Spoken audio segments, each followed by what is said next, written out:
그날 아버지의 손에서 요구르트를 건네받은 순간 아이의 운명은 정해져 있었습니다. 1998년 7월 19일 일요일 오후 울산의 한 백화점에서 상상도 할 수 없는 끔찍한 사건이 발생합니다. 그날 오후 5시 10분 12살 소년 김용민은 아버지와 함께 햄버거를 먹으러 백화점에 갔습니다. 용민이는 5살 때 교통사고로 다리를 심하게 다쳐 절뚝거리며 걸어야 했고 정신지체도 있었습니다. 그럼에도 아버지 김영세와 함께 2km나 되는 거리를 걸어서 백화점에 도착했죠. 부자는 식품 매장에서 딸기맛 요구르트 3개를 구입한 뒤 샌드위치 매장으로 향했습니다. 오후 6시경 샌드위치와 요구르트를 먹던 용민이는 갑자기 맛이 이상해요라며 먹던 음식을 모두 토해냈습니다. 아이는 배와 머리가 아프다며 괴로워하더니 그 자리에서 정신을 잃고 쓰러졌습니다. 이때 아버지 김영세는 이상한 행동을 보입니다. 급박한 상황에서도 식품 매장 직원에게 고래고래 소리를 지르며 약이 든 요구르트를 판 거야? 이봐, 이상한 냄새가 나잖아라고 외쳤죠. 더 놀라운 건 의식을 잃은 아들을 병원으로 옮기는 급박한 순간에도 증거를 확보해야 한다며 20m나 되돌아가 요구르트를 챙겨온 것입니다. 용민이는 근처 병원 응급실로 급히 옮겨졌지만 상태가 계속 악화됐습니다. 밤사이 울산대병원으로 이송된 용민이는 55시간을 사투를 벌이다가 7월 22일 새벽 0시 55분 결국 숨을 거두고 말았습니다. 부검 결과는 충격적이었습니다. 아이의 폐와 위장은 진녹색으로 변해 있었고 폐출혈도 보였습니다. 1차 소견은 약물 중독이었죠. 국립과학수사연구원의 정밀 분석 결과 용민이가 마셨던 요구르트에서 고독성 살충제 성분인 포스파미돈이 무려 62.2마이크로그램 검출됐습니다. 이 농약은 진딧물이나 해충을 죽이는 데 쓰이는 맹독성 약물로 사람이 소량만 먹어도 사망에 이를 수 있는 위험한 물질이었습니다. 처음에는 제조 과정에서 살충제가 들어갔을 가능성이 제기됐습니다. 하지만 요구르트 회사는 제조부터 포장까지 모든 공정이 전자동으로 이루어진다며 강력히 부인했습니다. 같은 날 같은 시간에 만들어진 요구르트는 총 8,158개였는데 전국에 유통된 제품 중 문제가 된 건 오직 용민이가 마신 것뿐이었습니다.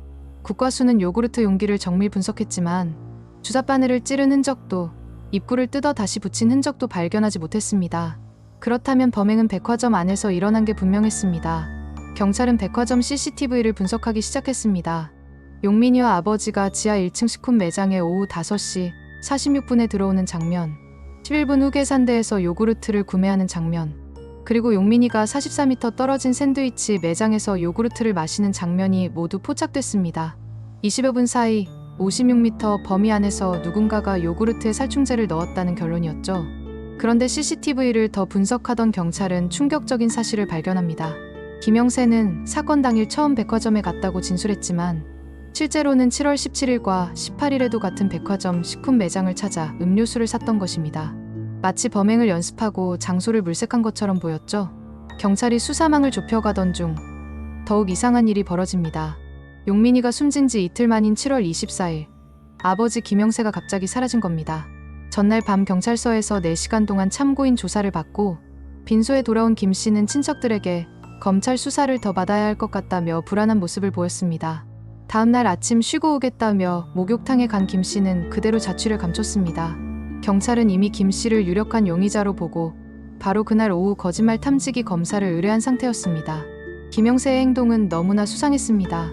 아들이 의식을 잃은 급박한 상황에서도 증거를 확보해야 한다며 요구르트를 챙긴 것, 아들이 숨지자마자 큰아들에게 중형차인 기아 크레도스를 사주겠다고 말한 것, 장례식장에서 백화점이 해결 안 해주면 죽은 애를 리어카에 싣고 시위하겠다고 협박한 것까지. 백화점 직원들의 증언도 충격적이었습니다. 아이가 중환자실에서 죽어가는데도 백화점에만 항의하고 심지어 웃으면서 병원을 나오는 모습이 너무 이상했다고 말했죠. 더욱 마음 아픈 건 용민이의 차림새였습니다. 아이는 남루한 옷에 속옷조차 입지 않은 상태였는데 아버지는 깔끔하게 차려입고 있었다고 합니다. 식품을 먹고 탈이 나면 보통 식중독을 의심하는데 김영세는 사건 직후부터 독극물이 들었다고 주장했습니다. 놀라운 건 살충제 성분이 확인된 건 사건 8일 뒤인 7월 27일인데도 김 씨는 처음부터 독극물을 언급했다는 점입니다. 김 씨는 강한 식초 냄새가 났다고 주장했지만 샌드위치 매장 직원은 특별한 냄새를 맡지 못했다고 증언했습니다. 전문가들에 따르면 포스파미돈은 냄새가 약하고 약간 단맛이 나서 향이 나는 식품에 섞으면 알아채기 어렵다고 합니다. 심지어 농약업계에서는 요구르트에 섞었다는 뉴스를 보고 농약을 잘 아는 사람이 범인이라고 수군댔다는 증언도 나왔습니다. 김영세는 대체 왜 이런 끔찍한 일을 저질렀을까요? 그의 과거를 들여다보면 동기가 보입니다. 1976년 결혼한 김 씨는 부인과 이남 3녀를 낳았습니다. 용민이는 막내 아들이었죠. 김 씨는 자동차 정비공장 도장공으로 일하다가 경기 남양주에서 전자제품 가게를 열었지만 큰 손해를 봤습니다. 1983년 울산으로 이주해 금속업체를 전전했지만 불우는 계속됐습니다. 1995년 부인이 무단으로 2천만 원을 빌려준 일로 부부싸움이 잦아졌고 결국 1997년 5월 두 사람 모두 집을 떠났습니다. 집에는 5남매만 남았죠. 외환위기로 실직한 김 씨의 상황은 극도로 악화됐습니다. 도박으로 은행에 340만 원의 빚을 졌고 아이들이 사는 집은 8개월 동안 월세 12만 원이 밀린 상태였습니다. 전화요금을 내지 못해 전화가 끊겼고 자신이 묵던 여관비도 몇 개월째 밀렸습니다. 그런 김 씨가 사건 3일 전인 7월 16일 1년 2개월 만에 집에 나타났습니다. 가장 반가워한 건 막내 용민이었습니다.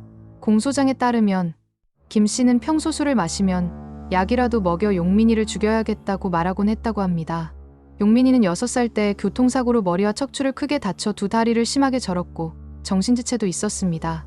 동네에서는 김 씨가 당시 받은 보험금을 아이 치료비로 쓰지 않고 도박으로 탕진했다는 소문이 돌았습니다. 김 씨는 결심했습니다. 아들에게 농약을 먹여 죽이고 음료 제조회사나 백화점에 거액의 보상금을 요구하기로 말이죠.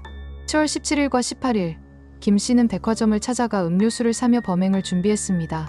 그리고 7월 19일 햄버거를 사주겠다며 용민이를 데리고 집을 나섰습니다.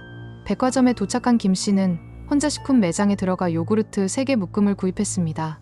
지하 1층 화장실에 들어간 김 씨는 그중 한 개에만 살충제를 넣었습니다.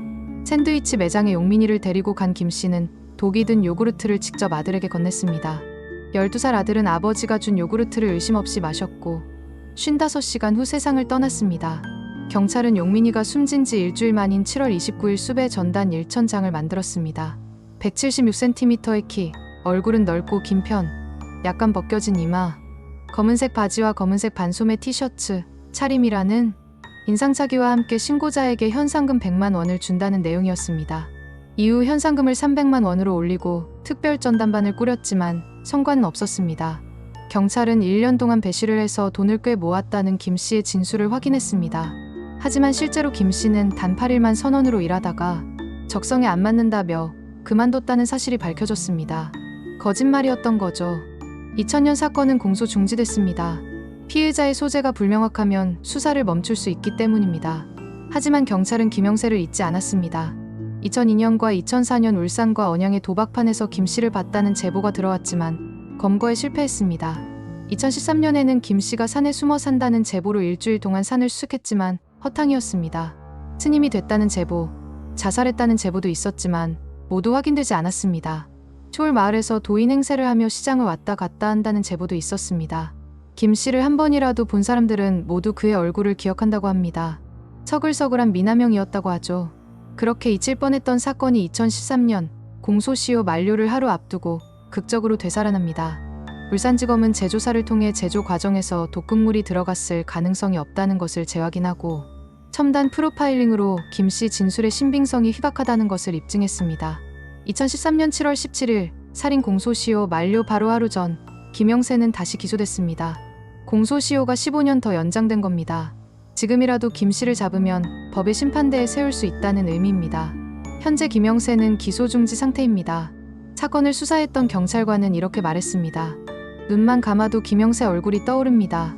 지금은 CCTV만 봐도 어디로 빠져나갔는지 찾을 수 있는데 그때는 오로지 탐문이나 제보에 의존했으니까요. 그 사람 지금도 어딘가에 숨어 있겠죠? 27년이 지난 지금 김영세가 살아있다면 76세의 노인이 됐을 겁니다. 보상금을 받기 위해 12살 아들에게 독약을 먹인 아버지. 그는 지금 어디서 무엇을 하며 살고 있을까요?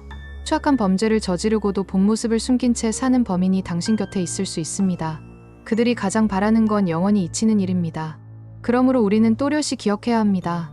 12살의 나이에 아버지의 손에 억울하게 죽어간 김용민 군을, 그리고 27년째 도주 중인 김영세를, 언젠가 정의가 실현되는 그날까지 우리는 이 사건을 결코 잊어서는 안 될 것입니다.